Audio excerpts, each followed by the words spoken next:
Holmes.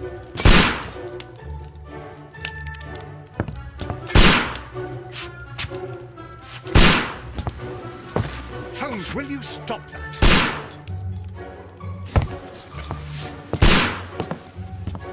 You are utterly mad.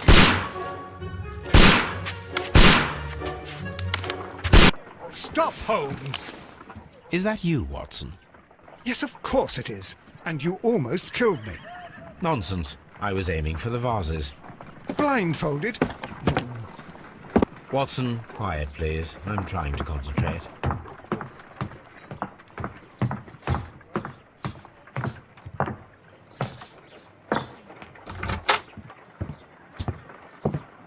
Ah, Lestrade. What is it this time? He can see me. Well, here it is, and it's a good one, Mr. Holmes. A gentleman by the name of Peter Carey, also known as Black Peter, has been murdered. A sailor, most probably. What happened here? Oh, Mr. Holmes, how could you? It's the only exercise I've had all week. A grateful client from Limoges sent me a vase collection this morning. I couldn't think of a better use for it. You're out of your mind. I missed 4 out of 10. Given you were blindfolded, that was very good. Can I have a try? Am I the only sane one here? I suppose that Watson is right, Inspector. A little brain work would be preferable now. Do please tell us more about Black Peter. Peter Carey, born in 1845 and 50 years old. An ambitious sort, he achieved much success in seal and whale hunting around Scandinavia.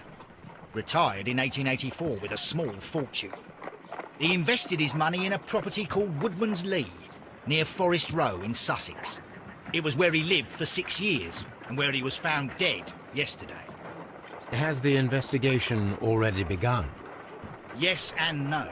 In fact, this crime is so mysterious that I would prefer you to join me down there. Give me half an hour to prepare, Inspector. Take your time and join me there. I have to go through the yard first. The Medi men struck again. What have they done this time? They robbed a powder reserve. I'll meet you at Woodman's Lee, Mr. Holmes. I should help Mrs. Hudson here. I also have several appointments that I must keep this afternoon. I shall go alone, then.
Mr. Holmes, I'm over here. Come on.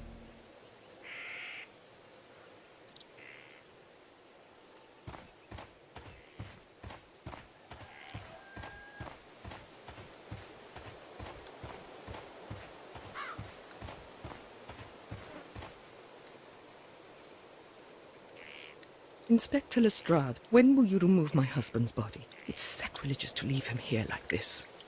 As soon as we can, Mrs. Carey, I assure you. Allow me to introduce you to Mr. Sherlock Holmes. He's a detective. No doubt you've heard of him. I'll wait for you in front of the cabin, Mr. Holmes. My condolences, Mrs. Carey. Thank you, Mr. Holmes.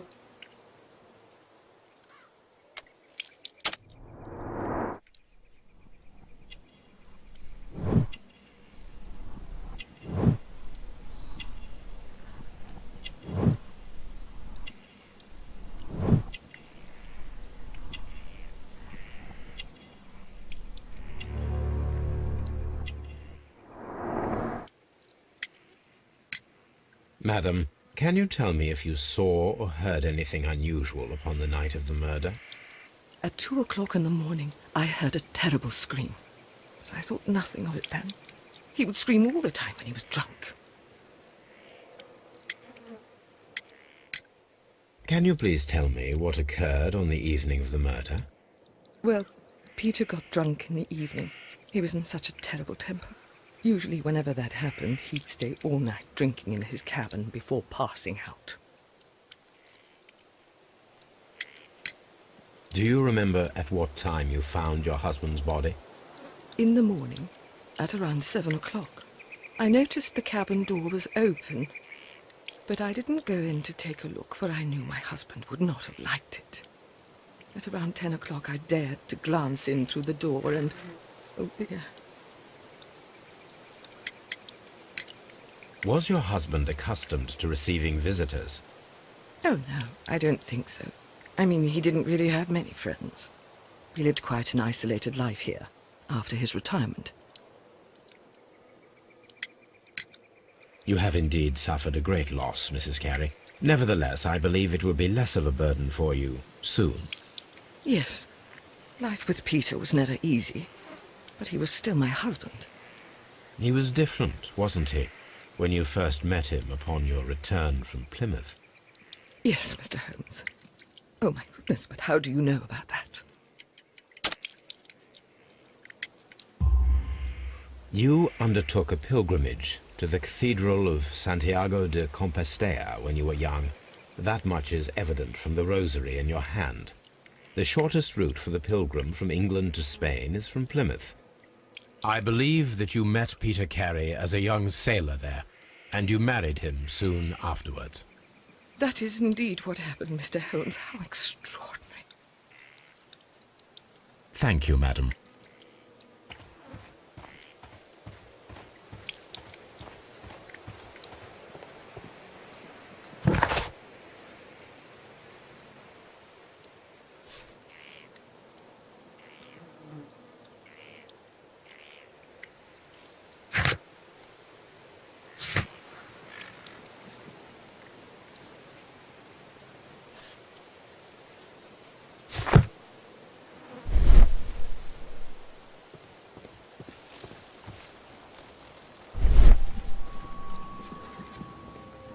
It seems that the garden was well maintained.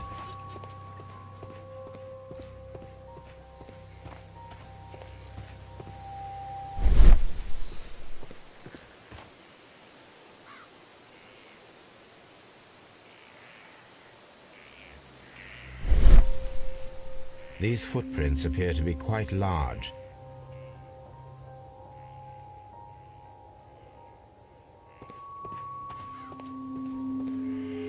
Peter Carey's body is inside the cabin. We took care not to touch anything.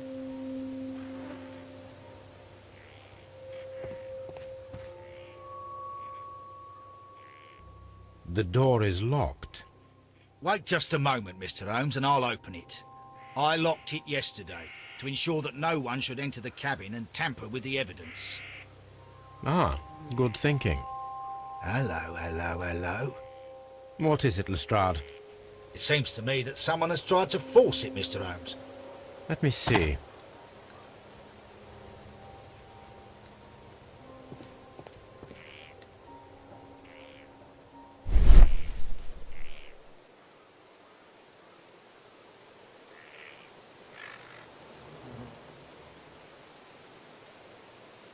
These scratches are fresh. You're right. Someone tried to force open the door. I swear these scratches were not here yesterday. Our mysterious visitor came here last night. Well, he's not the man for the job. This lock is not a difficult one. Perhaps he did not have the right tool.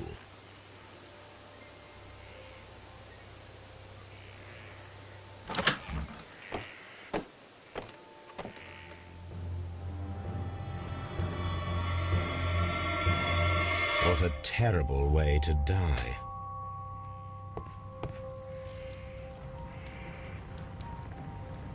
This man is in his 50s, yet he still looks quite strong. Peter Carey was fully dressed. He was not caught by surprise. It is possible that he knew his murderer. The weapon fully penetrated the body. The force of the blow was immense. Peter Carey was impaled to the wall by a whaling harpoon.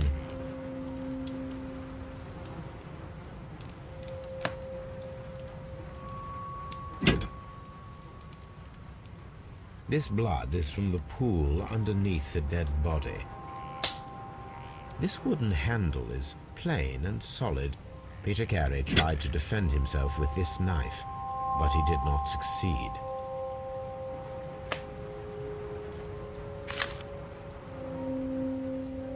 JHN are probably the initials of the owner of this notebook. The pattern of the blood stain indicates that the notebook was not lying on the floor prior to the crime, but it was dropped into the pool of blood after the death of Peter Carey.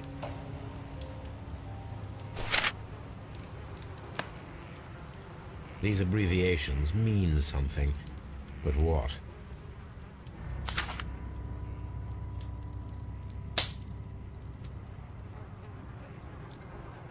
Someone drank from this glass recently. Rum, a sailor's drink. It seemed that Captain Carey was enjoying a drink before he met his death. The initials PC have been crudely burned. A sailor's work.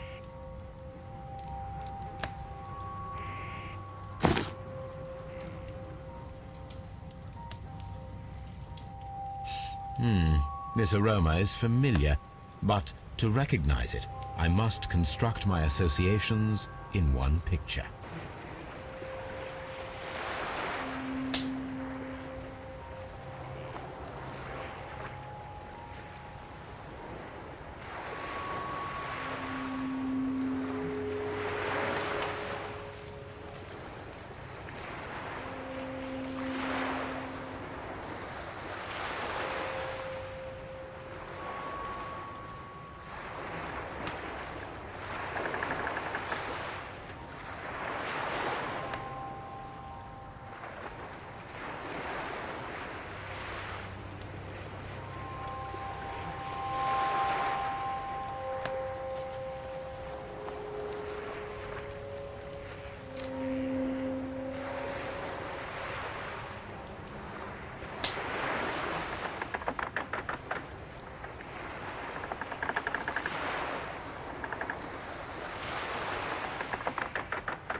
Yes, this is a coarse tobacco, quite strong and very popular among sailors.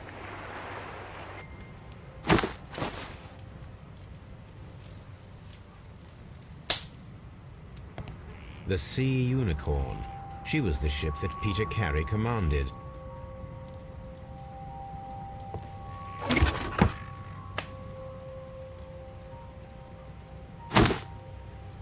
Peter Carey's boots. They look to be a size 8. Old navigation instruments, nothing interesting. The murder weapon was probably taken from this rack. The ship's logs of the Sea Unicorn for the years 1878 to 1884. Peter Carey was her captain.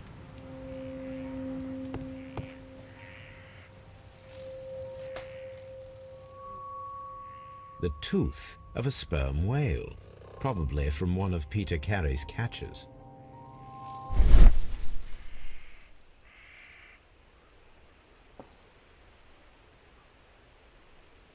This place is not covered with dust, like the rest of the shelf. An object was taken from here. It was larger than a book, a box or a small chest, perhaps.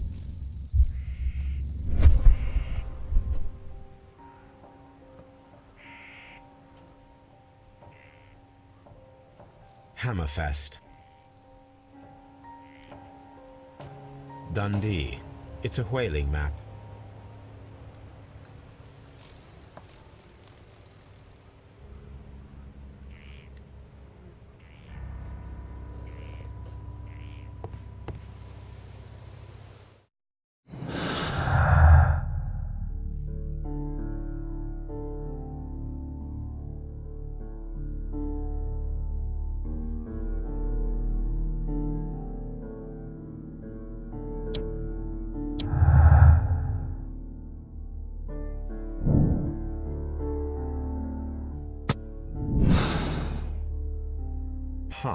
Someone was here yesterday. They attempted to force the door to gain entry.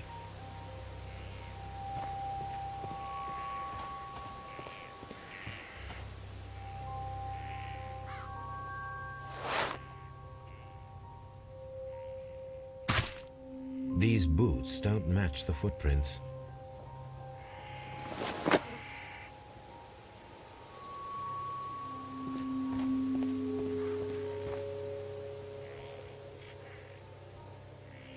Well, Mr. Holmes, what do you think? I think that we are lucky. And why is that? Because of last night's attempted break-in. Oof, you've lost me. It is very probable that whoever came here hoped to find the door open. They tried to force it with a knife blade, but they failed. What will they do? Why, return tonight, when they will be better prepared.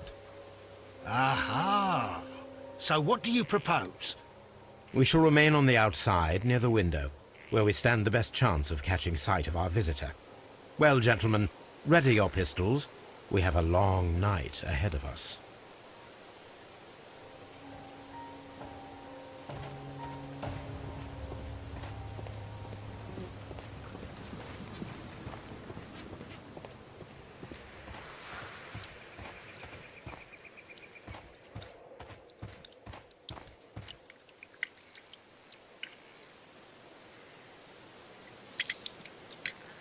Is this your husband's tobacco pouch? I'm not sure. It might be, but he hadn't smoked in a very long time. The garden is very large and well maintained. Do you employ someone to look after it? It is true, there is a lot of work, but my husband took care of it himself. Your husband's private papers, do you know where they are? There was a small tin box, barely larger than a book. He kept his papers there. It should be somewhere in his cabin. Thank you, madam.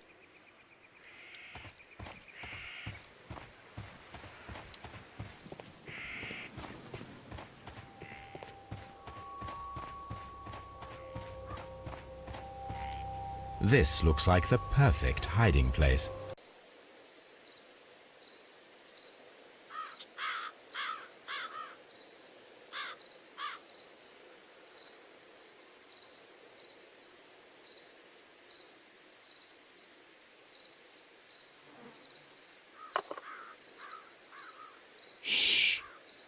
Did you hear that?